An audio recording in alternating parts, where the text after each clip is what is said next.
তরকারি নুন ছাড়া আর জীবন হাসি ছাড়া একদম বেমানান। খুঁজে খুঁজে আজ এমন কয়েকজনকে নিয়ে এসেছি যাদের বুদ্ধির লেভেলই আলাদা। Hello and welcome to SG story. হঠাৎ করে একজন একদিন লটারিতে 1 কোটি টাকা পেয়ে যায়, আর পাওয়ার পর সে এত খুশি হয় যে খুশিতে সে মারাই যায়। আর তারপর পুরো গ্রাম উঠে পড়ে লাগে সেই টাকাটা পাওয়ার জন্য। আর এই গ্রামের এক একটা মানুষের বুদ্ধিও সেই লেভেলের। আর শেষ অবধি এই মুভির কাহিনী যেখানে গিয়ে দাঁড়ায় পুরো মাথাই খারাপ। এরকমই একটা আজব ধরনের কিন্তু একটা ইউনিক মুভি কাহিনী নিয়ে এইচডি স্টোরি প্রেজেন্টস মালামাল উইকলি। মুভি শুরু হয়, দেখানো হয় একটা গ্রামকে। এই গ্রামটার নাম হলো লাহলি। গ্রামে সবার আর্থিক অবস্থা খুব খারাপ, আর সবার জমিজমা বন্ধক দেওয়া আছে গ্রামের জমিদারের মেয়ে, যাকে সবাই ঠাকুরাইন বলে। ঠাকুরাইনকে দেখতে সুন্দর হলেও মহা বজ্জাত মহিলা এবং টাকার পিশাচ। মানে মশা রক্ত চুষে নিয়ে গেলে সেই মশার পেছনে কুরুল নিয়ে দৌড়াবে সেই রক্ত ফিরিয়ে আনার জন্য, এরকম টাইপের। চলো আগে কয়েকজনের সঙ্গে পরিচয় করিয়ে দেওয়া যাক। এই দাঁতের দোকানওয়ালা কাকার নাম হলো লীলা। বর্তমানে লটারির টিকিট বেচে। পরিবার বলতে একটা বউ আর একটা ছাগল আছে বাড়িতে। আর এই মানুষটা হলো আরেক লেভেল ওপরের। এর নাম হলো ছোকে। এর খাবার টাকা নেই, কোনো কাজকর্ম করে না, কিন্তু বেটা হাতি পোষে। একটা হাতি আছে। এনার নাম হলো বল্লু। বল্লু দুধের ব্যবসা করে। মানুষ দুধে জল মেশায় আর ইনি জলে দুধ মেশায়। একদম পিওর ব্যবসায়ী। বল্লুর কাছ থেকে ছোকে অনেক দিন হলো টাকা ধার নিয়েছে, কিন্তু যখনই বল্লু টাকা ফেরত চাইতে যায় ছোকে হাতির ওপরে উঠে বসে, যাতে ওকে মারধর করে টাকা আদায় না করা যায়। ছোকের ছেলের নাম হলো কানাইয়া। সে বল্লুর কাছে কাজ করে এবং বিনা বেতনে, কারণ বল্লুর মেয়েকে সে ভালোবাসে ছোটবেলা থেকে। আর এর নাম হলো বাজ বাহাদুর, সংক্ষেপে বাজে। নামেও বাজে, স্বভাবেও বাজে। ঠাকুরায়নের একমাত্র ভাই। রাস্তায় সারাদিন দাঁড়িয়ে থাকে, আর মেয়ে দেখলেই ফন্দি করে সেই মেয়েটার কাপড় চোপড় পাল্টানোর দৃশ্য দেখা এই ভাইয়ের বিশেষ হবির মধ্যে পড়ে। একদিন লীলার বিক্রি করা টিকিটে প্রথম পুরস্কার অর্থাৎ 1 কোটি টাকা লেগে যায়। যে মানুষ জীবনে 1000 টাকা দেখেনি সে 1 কোটি টাকার কথা শুনে মাথাই খারাপ হয়ে যায়। বাড়িতে এসে বউয়ের সঙ্গে সে বুদ্ধি করে। সে বলে, গ্রামের কেউ লেখাপড়া জানে না, আর আমার বিক্রি করা টিকিটে 1 কোটি টাকা পুরস্কার উঠেছে। একটা কাজ করা যাক, ওই টিকিটটা যদি আমি কোনো রকমভাবে হাতে পাই আমাদের জীবন পাল্টে যাবে, একদম বড় লোকের মতো জীবন কাটাবো। কিন্তু প্রশ্ন হলো কি করে বুঝবে যে ওই 1 কোটি টাকা যে লেগেছে সেই টিকিটটা কার কাছে আছে? সে তার আলটা প্রো দিমাগ থেকে একটা বুদ্ধি বার করে। সে বলে, যারা যারা আমার কাছে টিকিট কিনেছে তাদের সবাইকে নিমন্ত্রণ করে খাওয়াবো। শর্ত একটাই, আমার বিক্রি করা টিকিটটা হাতে নিয়ে আসতে হবে। তারা যখন আসবে তাদের কাছ থেকে সেই টিকিটটা নিয়ে নেব। তাহলেই আমরা সেই টিকিটটা পেয়ে যাব যেই টিকিটের মধ্যে ওই 1 কোটি টাকা উঠেছে। কিন্তু প্রবলেম হলো নিমন্ত্রণ করার জন্য তো টাকার দরকার। সেই টাকা কোত্থেকে আসবে? সে বাধ্য হয়ে তার পোষ্য ছাগল, যাকে সে নিজের ছেলের মতো করে মানুষ করছিল, সেই ছাগলটাকে বন্ধক দেয়। এদিকে দেখা যায় বাজেকে। সেই ফন্দি করে বল্লুর মেয়ে সুকমানির কাপড় খোলা দেখতে গিয়ে ধরা পড়ে কানাইয়ার কাছে। কানাইয়া প্রচণ্ড রেগে যায়। এবার নিজের এটিএম কার্ডে অন্য কেউ শপিং করলে তো রাগ হওয়ারই কথা। বাজে প্রচণ্ড রেগে গিয়ে কানাইয়াকে চ্যালেঞ্জ দিয়ে বসে যে সে সুকমণিকে বিয়ে করবে, এবং তার দিদি ঠাকুরাইনকে গিয়ে বলে যে আজই বিয়ে ঠিক করতে হবে আমার সঙ্গে সুকমণির। ঠাকুরাইন ভাইয়ের জেদ মেটানোর জন্য বল্লুর বাড়িতে আসে। বাজের সঙ্গে সুকমণির বিয়ে ঠিক হয়ে যায়, কিন্তু সুকমণি এই বিয়েতে রাজি নয়, কারণ কানাইয়াকে সে ভালোবাসে। সে কানাইয়ার কাছে একটা চিঠি পাঠায়। আজ রাতে কানাইয়া আর সে এই গ্রাম ছেড়ে পালাবে। তারা পালিয়ে গিয়ে বিয়ে করবে। সেদিন রাতে লীলার বাড়িতে যারা নিমন্ত্রণ খেতে এলো তাদের কাছে কিন্তু ওই টিকিট পাওয়া গেল না, যেটাতে 1 কোটি টাকা প্রাইজ উঠেছে। লীলার মুখ বেজার হয়ে গেল, কারণ সে যতগুলো টিকিট বিক্রি করেছিল সবগুলো টিকিট ফেরত এসেছে, শুধুমাত্র একটা টিকিট আসেনি। তার মানে নির্দিষ্ট একজন আসেনি।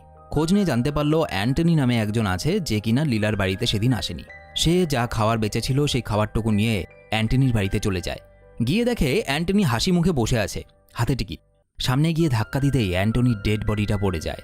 হ্যাঁ, অ্যান্টনি 1 কোটি টাকা জিতে এত খুশি হয়েছে যে খুশিতে সে মারাই গেছে। বোঝো ব্যাপার না, আমি বাপ জন্মে এরকম মৃত মানুষের হাসি মুখের চেহারা দেখিনি। লীলা আবার বুদ্ধি বার করে। সেভাবে টিকিটটা নিয়ে পালিয়ে চলে যায়, কিন্তু মানুষ মরে যাওয়ার পরে তার হাত পা শক্ত হয়ে যায়। সুতরাং তার হাতের থেকে টিকিটটা নেওয়ার জন্য সে একটা চাকুর পেছন দিকটা দিয়ে অ্যান্টনির আঙুল দুটো ছাড়ানোর চেষ্টা করছিল। ঠিক সেই সময় সেখানে বল্লু চলে আসে।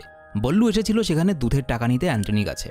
সে এই অবস্থা লীলাকে দেখে ভেবে নেয় লীলা অ্যান্টনিকে খুন করতে এসেছে। লীলা তাকে অনেক বোঝানোর চেষ্টা করে এবং শেষ পর্যন্ত বাধ্য হয়ে তাকে সত্যি কথাই বলে যে অ্যান্টনির টিকিটে 1 কোটি টাকা উঠেছে। তুমি যদি মুখ বন্ধ রাখো তাহলে তোমাকেও 50 লাখ টাকা দেবো। আমাদের দুজনের জীবনই পাল্টে যাবে। বলো রাজি? বল্লু কিন্তু লোভে পড়ে রাজি হয়ে গেল। এবার প্রবলেম হলো লাশটাকে সরাতে হবে যাতে কেউ টের না পায়। অ্যান্টনি সম্বন্ধে বলে দিয়ে অ্যান্টনি প্রচণ্ড নেশা করত, সারা দিন মাল খেয়ে থাকতো।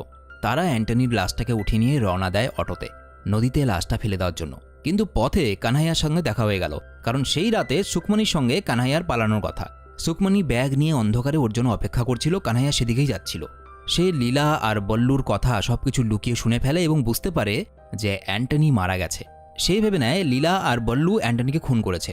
অনেক কষ্টে লীলা ওকে বোঝায় যে আমরা খুন করিনি, আর টিকিটের টাকার কথাটাও বলে দেয়, আর বলে টিকিটে জেতা টাকার 3 ভাগ হবে, 1 ভাগ তোকেও দেবো, কিন্তু তার পরিবর্তে তোকে মুখ বন্ধ রাখতে হবে। কানাইয়া দেখলো এটাই সুযোগ। কানাইয়া সুযোগ বুঝে বলে যদি সুকমণির সঙ্গে আমার বিয়ে দাও তাহলে আমি সবকিছু লুকিয়ে রাখতে পারি। কিন্তু বল্লু রাজি হয় না।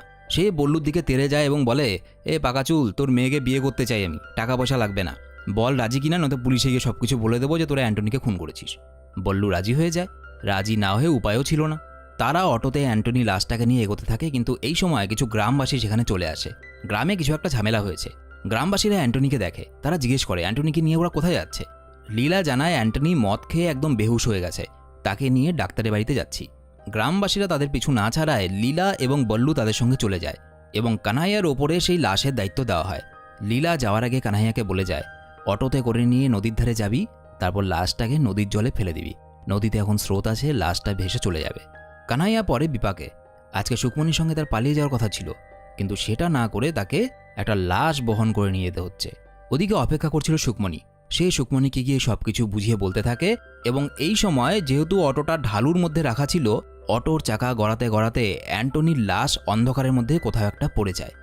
একটু খোঁজাখুঁজি করে ওরা ফিরে যায়। পরদিন লীলা লটারি অফিসে ফোন করে টাকা পাওয়ার জন্য, কারণ সেই টিকিটটা এখন তার কাছে আছে। কিন্তু এখানে কেস আলাদা ঘটে যায়। লীলা ফোনে কথা বলার পর জানায় লটারি অফিস থেকে বলল অ্যান্টনি নাকি নিজের নাম, রেশন কার্ড নাম্বার সব কিছু দিয়েছিল লটারি অফিসকে অনেক আগেই, যখন সে টিভিতে লটারির রেজাল্টটা শুনেছিল। এখন লটারি অফিস থেকে একজন লটারি অফিসারকে পাঠানো হবে ভেরিফাই করতে অ্যান্টনিকে, কারণ 1 কোটি টাকার ব্যাপার। ঠিক মানুষ কিনা ভেরিফাই না করে তো 1 কোটি টাকা দিতে পারে না। এবং ওরা পড়ে গেল মুশকিলে, কারণ অ্যান্টনিকে যদি লটারি অফিসার না দেখতে পায় তাহলে টাকাও পাবে না এবং ওরাও ফেসে যাবে। এমন সময় 2-1 গ্রামবাসী সেদিক দিয়ে যাচ্ছিল। তারা বল্লু এবং লীলাকে দেখে বলে কি ব্যাপার, কালকে তোমরা ওই মাতাল অ্যান্টনিকে ডাক্তারের কাছে নিয়ে গেছিলে না? বল্লু অবাক হয়ে যায়। লীলা জিজ্ঞেস করে কেন, তোমরা কি অ্যান্টনির লাশ খুঁজে পেয়েছো? গ্রামবাসীগুলো হাসতে থাকে। হাসতে হাসতে বলে লাশ? কিসের লাশ? ও বেটা তো দেখলাম গাছের উপরে উঠে বসে আছে। ওরা অবাক হয়ে যায়। কালকে যার লাশ ফেলে দিয়ে এসেছে সে গাছের উপরে উঠে বসে আছে কি করে? আসলে ব্যাপারটা হলো কাল ওই ঢালু জায়গা দিয়ে অ্যান্টনির লাশটা গড়িয়ে পড়তে পড়তে নিচে একটা গাছ ছিল, সেই গাছের ডালে আটকে যায়। আর এমনভাবে আটকে গেছে দেখে মনে হচ্ছে গাছের ডালে বসে আছে অ্যান্টনি। ওরা লাশটার গলার মধ্যে দড়ি দিয়ে সেই লাশটাকে কোনো রকমে নিচে নামায় এবং বাড়িতে নিয়ে আসে। এবার ওরা বুদ্ধি লাগায়, মদের বোতল কিনে এনে অ্যান্টনির চারপাশে মদ ছড়িয়ে দেয়, যাতে লটারি অফিসারকে এটা বিশ্বাস করানো যায় যে অ্যান্টনি মদ খেয়ে বেহুশ হয়ে আছে এবং তার লটারির টিকিটটা লীলা আর বল্লুর কাছে দিয়েছে টাকা তোলার জন্য। কিন্তু দুর্ভাগ্য এদের কপালে লেগেই আছে। আরেক দুর্ভাগ্য চলে আসে, দরজার বেল বাজে। অ্যান্টনির বোন এসেছে, কারণ অ্যান্টনি মারা যাওয়ার আগে ওর বোনকে ফোন করে সে যে 1 কোটি টাকা পেয়েছে লটারিতে এটা জানিয়েছিল। বোন হচ্ছে আরেক লেভেলের। বোনের দাদা মারা যাওয়াতে কোনো অসুবিধা নেই, সে শুধু এসেছে টাকার জন্য। বোন না বন মানুষ। তো যাই হোক, টাকার আরেকজন ভাগিদার জুটল। এদিকে দেখা যায় সুকমণি গ্রামের একজনকে অ্যান্টনি লটারি পাওয়া এবং অ্যান্টনির লাশ নিয়ে সবকিছু বলছিল এবং এইসব কথাবার্তা ছোকে তখন শুনে ফেলে। পরদিন সেও হাজির হয় তার ভাগ চাইতে। উপায় না দেখে তাকেও দলে নিতে হয়। টাকার ভাগিদার ক্রমশ বেড়েই চলেছে। ওরা অ্যান্টনির বাড়িতে গিয়ে দেখে 1 গাদা গ্রামবাসী জড়ো হয়েছে অ্যান্টনির বাড়িতে। অ্যান্টনি কালকে ওদেরকে গিয়ে জানিয়ে এসেছিল যে আমি 1 কোটি টাকা পেয়েছি, তো তোদের যা যা টাকা বাকি আছে, যার কাছ থেকে আমি চাল খেতাম, সবজি খেতাম, হাবি যাবি, সবাইকে আমি সব টাকা সুদ সমেত ফেরত দিয়ে দেবো। লীলার মুখ বেজার হয়ে যায়। হরই কথা, বেচারা ভেবেছিল 1 কোটি টাকা একা ভোগ করবে, কিন্তু একে একে 17 জন হয়ে গেল টাকার দাবিদার। লীলা মারাত্মক রেগে যায়। সে মৃত অ্যান্টনিকে আবার গলা চিপে মারতে যায় এবং চিৎকার করে বলে ওঠে, ভামবিড়ালের বাচ্চা, মরার আগে আর কাকে কাকে বলে গেছিলি ঢোল পিটিয়ে যে আমার 1 কোটি টাকা লেগেছে, আমার বাড়িতে আসিস? তাকে কোনো রকমে শান্ত করা হয়, কিন্তু এখানেই সবকিছু শেষ ছিল না। আরও কিছু গ্রামবাসীর কানেও খবরটা গেল। সুতরাং লটারির টাকার ভাগিদারের টিম বড় হতে হতে প্রায় অর্ধেক গ্রামবাসী হয়ে গেল। তারা এবার প্ল্যানটা একটু চেঞ্জ করলো। তারা সবাই মিলে ঠিক করলো অ্যান্টনির লাশটাকে কবর দেওয়া যাক, কারণ লাশ থেকে প্রচণ্ড গন্ধ ছড়াচ্ছে। আর লটারি অফিসার কবে আসবে, কখন আসবে, কোনো ঠিকঠাক নেই। এবার প্রশ্ন হলো লটারি অফিসার যখন আসবে তখন কি হবে, কারণ সে তো অ্যান্টনিকে ছাড়া কাউকে টাকা দেবে না। লীলা নিজের মাথার আবার আল্ট্রা প্রো ম্যাক্স বুদ্ধি খাটায় এবং একটা প্ল্যান বার করে।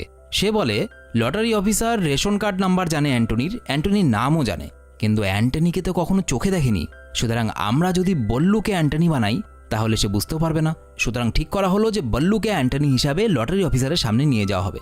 খ্রিস্টানদের নিয়ম অনুযায়ী যখন কাউকে কবর দেওয়া হয় তখন গির্জার ঘণ্টা বাজানো হয়, আর গ্রামের মধ্যে গির্জার ঘণ্টা বাজালেই গোটা গ্রাম সেখানে উপস্থিত হয়ে যায় কি হয়েছে দেখার জন্য। সুতরাং অ্যান্টনিকে কবর দেওয়ার সময় যাতে গির্জার ঘণ্টা না বাজানো হয় সেই জন্য ওরা গির্জায় কাজ করে এমন একজনকেও হাতে নিয়ে নেয়, এবং এই জন্য এনাকেও সমান ভাগ দিতে হবে। দিন যায়, একদিন লটারি অফিসার এলো সেই গ্রামে। সে লীলাকে ডেকে জিজ্ঞেস করলো, আচ্ছা এখানে অ্যান্টনির বাড়ি কোনটা? লীলা আর বল্লু নদীর পাড়ে বসেছিল, কি করছিল আমি জানি না। লীলা বল্লুকে বলে, তুই তাড়াতাড়ি অ্যান্টনির বাড়িতে পৌঁছা, আমি অফিসারকে ভুল রাস্তার মধ্যে ঘোরাতে থাকি ততক্ষণ, কারণ তুই সাইকেল নিয়ে যাবি, তোর যেতে টাইম লাগবে। লীলা আর লটারি অফিসার গাড়িতে করে যেতে যেতে হঠাৎ করে সামনে বল্লু চলে আসে, কারণ সে সাইকেল নিয়ে যাচ্ছিল, প্রায় ধরা পড়েই যাচ্ছিল। হঠাৎ করেই লীলা নিজের মাথায় বুদ্ধি খাটায়। সে বলে, স্যার গাড়িটা থামান থামান, আমার বাথরুম পেয়েছে, আমি একটু বাথরুম করব। শুধু এতটুকুই না, লীলা বাথরুম করতে করতে লটারি অফিসারকে চিৎকার করে ডাকে, স্যার আসুন না, আমাদের গ্রামে একটু মূত্র বিসর্জন করুন না। বোঝো ব্যাপার, এটা আবার কি ধরনের নিমন্ত্রণ। তো যাই হোক, অনেক দেরিতে ওরা পৌঁছায় অ্যান্টনির বাড়ি, কিন্তু বল্লুর কপালে ছিল দুর্ভাগ্য, সে রাস্তা সাইকেল অ্যাক্সিডেন্ট করে একটা আটা বোঝাই গাড়ির ওপরে গিয়ে পড়ে। ভূতের বাচ্চার মতো অবস্থায় বাড়ির পাঁচিল টপকে ভেতরে আসতে গিয়ে বেচারা গড়াতে গড়াতে নিচে এসে পড়ে যায়।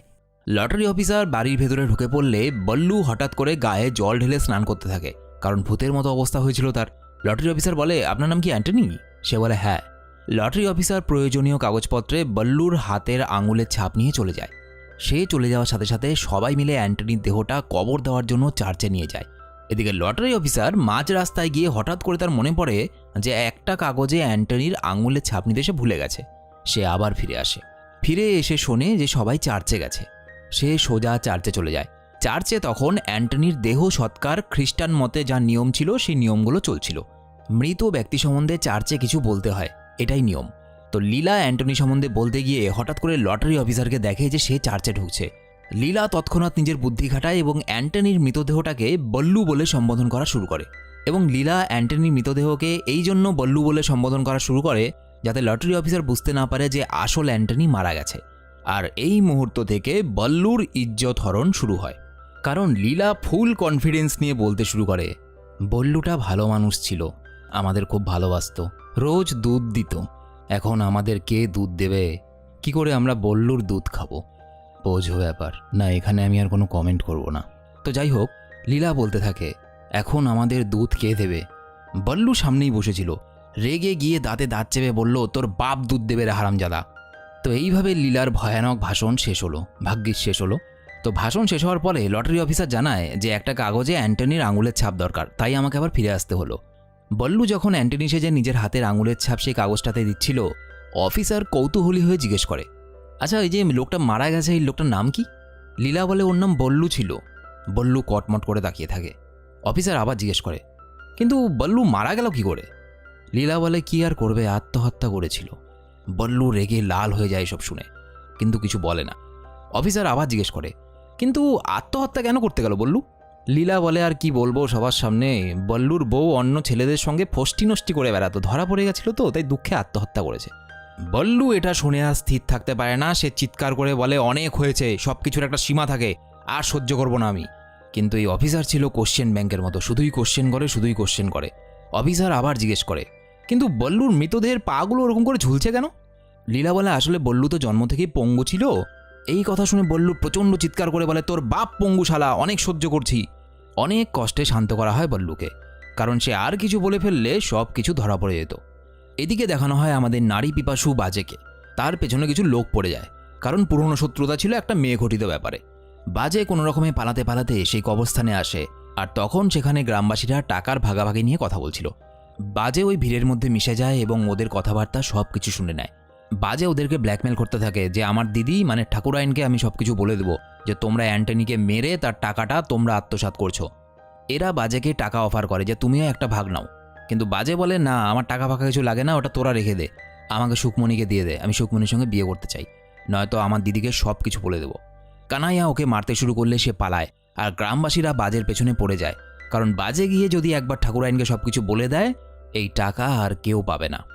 বাজে দৌড়তে দৌড়তে যাচ্ছিল, ঠিক এই সময়ে একটা লোক মই নিয়ে রাস্তা পার হচ্ছিল, আর সেখানে গিয়ে বাজে জোরে ধাক্কা খায়, আর ওর গলাটায় মইটা ফেসে যায়।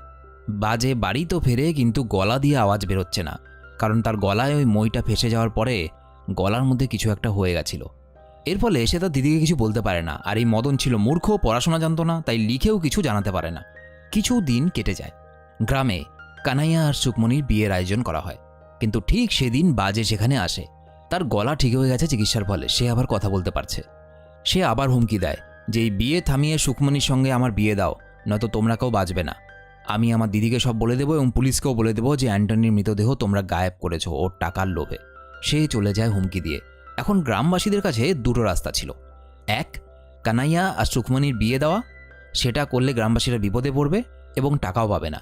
আর দ্বিতীয়, বাজে আর সুকমণির বিয়ে দেওয়া, সেটা করলে বাজে মুখ বন্ধ রাখবে এবং গ্রামবাসীরা লটারির টাকা ভাগাভাগি করে নিতে পারবে। কথায় বলে লোভ মারাত্মক সাংঘাতিক জিনিস।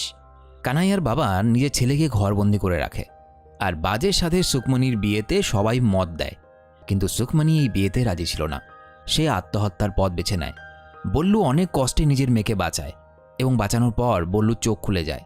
সে কাঁদতে কাঁদতে বলে, আমার চাই না টাকা পয়সা, আমার কাছে আমার মেয়ে আগে, আমি আগেই ভালো ছিলাম। গ্রামবাসীরাও একে একে বুঝতে পারে যতদিন এই টাকা ছিল না ততদিন কোনো মানসিক অশান্তিও ছিল না। যবে থেকে এই টাকা এসেছে সেদিন থেকে মানসিক অশান্তি শুরু। কিছু না কিছু লেগেই আছে। লাগবে না কারোর টাকা, আমরা এই টাকা চাই না। কারণ একটা বাস্তব কথা হলো, টাকা দিয়ে সব কিছু কেনা যায়, মানসিক শান্তি নয়। এদিকে দেখা যায় বল্লু চিৎকার করে ওঠে। সে বলে, কানাইয়া তো ঘরের মধ্যে নেই, সে ঘর থেকে পালিয়েছে। গ্রামবাসীদের মধ্যে একজন জানায় সে বাজাকে মারতে যাচ্ছে। লীলা বলে ওকে আটকাতে হবে, কারণ ও যদি বাজাকে কোনো রকমভাবে কিছু করে ফেলে ঠাকুরাইন ওকে ছাড়বে না। ও জেলে চলে যাবে এবং সুকমণির সাথে ওর বিয়েও হবে না, সুকমণির লাইফটা নষ্ট হয়ে যাবে। কানাইয়া বাজাকে মারার আগে তারা সবাই মিলে বাজাকে কিডন্যাপ করার প্ল্যান করে, কিন্তু এদের অবাস্তব বুদ্ধির কারণে এরা বাজাকে কিডন্যাপ করতে পারে না। আর বাজাকে কিডন্যাপ করে নিয়ে যায় তারা, যারা কিনা বাজের পেছনে কিছুক্ষণ আগে দৌড়চ্ছিল, অর্থাৎ পুরনো শত্রুতা। পরের দিন সুকমণি আর কানাইয়ার বিয়ে হয়ে যায়। গ্রামবাসীরা যখন তাদেরকে নিয়ে আনন্দে নাচানাচি করতে করতে আসছিল, ঠিক সেই সময় সেই লটারি অফিসার আবার সেই গ্রামের মধ্যে আসে। সে 1 কোটি টাকার একটা চেক নিয়ে এসেছে। বল্লুর হাতে সে চেকটা দেয় এবং সেখান থেকে চলে যায়। গ্রামবাসীরা টাকার আশা ছেড়ে দিয়েছিল, কিন্তু হাতের সামনে যখন 1 কোটি টাকা এসেছে তারা আনন্দে মেতে ওঠে। এবং এই সময় এখানে ঠাকুরাইন পৌঁছে যায়। ঠাকুরাইন বলে, তোরা গ্রামের সাধারণ মানুষ, তোরা যদি বড়লোক হয়ে যাস, তোদের কাছে যদি টাকা চলে আসে, তাহলে আমি রাজত্ব করব কার উপরে? আমার তো ব্যবসা বন্ধ হয়ে যাবে, কারণ তোদের জমি জমা তোরা বন্ধক রাখবি, তবেই তো আমি বড়লোক হব। আর এই কথাগুলো কোথাও যেন তীক্ষ্ণভাবে বাস্তবতার দিকে আঙুল তুলে দেখিয়ে দিয়ে যায়। সত্যিই তো, আমাদের আশেপাশে গ্রামে হোক শহরে হোক এরকম প্রচুর মানুষ থাকে ঠাকুরাইনের মতো, যারা সাধারণ মানুষের ওপরে পা দিয়েই ওপরে ওঠে। তো যাই হোক, বাজাকে যারা কিডন্যাপ করে নিয়ে গেছিল সেখান থেকে বাজে ছুটে চলে আসে এবং সে ঠাকুরাইনকে বলে, দিদি এদের সঙ্গে কি কথা বলছো? ওই লটারি অফিসারটাকে বলে দিয়ে এদের সত্যি কথা, তাহলে এরা সবাই মিলে জেলে যাবে। এই বলে ঠাকুরাইন আর বাজে লটারি অফিসারটাকে আটকাতে পেছন পেছন যায় এবং গ্রামবাসীরাও তাদের পেছনে পেছনে ছুটতে থাকে। তারা এবার টাকার জন্য ছুটছিল না, তারা এবার ছুটছিল নিজেদেরকে বাঁচাতে। কারণ বাজে আর ঠাকুরাইন মিলে যদি লটারি অফিসারকে ভুলভাল বুঝিয়ে দেয় যে অ্যান্টনিকে গ্রামবাসীরা মেরে অন্য একটা লোককে অ্যান্টনি বানিয়ে লটারির টাকা আত্মসাৎ করছে, তাহলে সবার জেল হয়ে যাবে। এই রকম অনেকক্ষণ চলার পর একসময় ঠাকুরাইন দেখতে পায় লটারি অফিসারের গাড়ি। ঠাকুরাইন চিৎকার করতে থাকে, কিন্তু লটারি অফিসারের এই সময় গাড়ি চালাতে চালাতে হাঁচি পেয়ে যায় এবং যার ফলে সে সোজা গিয়ে ঠাকুরাইনের গাড়ির মধ্যে মেরে দেয় এবং ঠাকুরাইন একদম জলের মধ্যে গিয়ে পড়ে। তাকে কেউ আর বাঁচানোর চেষ্টা করে না। লটারি অফিসারটা ভয় পেয়ে যায়। সে ভাবতে থাকে গ্রামবাসীরা হয়তো তাকে ধরে মেরে ফেলবে, কারণ সে তাদের গ্রামের একজন উঁচু মানুষকে মেরে ফেলেছে। এবং গ্রামবাসীরাও এই অবস্থার সুযোগ নেয়। গ্রামবাসীরা তার দিকে সন্দিগ্ধ চোখে তাকিয়ে থাকে এবং আস্তে আস্তে বলে, আপনি চিন্তা করবেন না, আপনি কিছু করেননি, আমরাও কিছু দেখিনি, আর আজকের পর থেকেই গ্রামের দিকে আর আসবেন না কখনো, ঠিক আছে?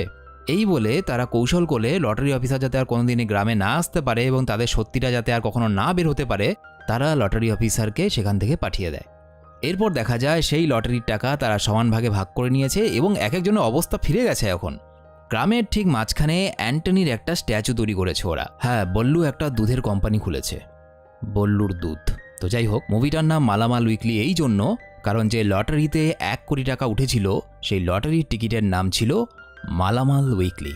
তো ভিডিওটা কেমন লাগলো অবশ্যই কমেন্ট করে জানাবে, আর তার সাথে এটাও লিখে জানাবে তুমি যদি হঠাৎ করে 1 কোটি টাকা পেয়ে যাও তো তুমি কি করতে চাও, অর্ধেক আমাকে দিয়ে দিও। চ্যানেলটা সাবস্ক্রাইব করে পাশে থাকা বেল আইকনে ক্লিক করে দিও আমার পরবর্তী ভিডিও নোটিফিকেশন সবার আগে পাওয়ার জন্য। আর হ্যাঁ, ভিডিওতে একটা লাইক করতে ভুলো না। আর তোমরা আমার সঙ্গে সরাসরি কথা বলতে পারো ফেসবুক, ইনস্টাগ্রামে, লিঙ্ক ভিডিও নিচে ডেসক্রিপশনে দেওয়া আছে।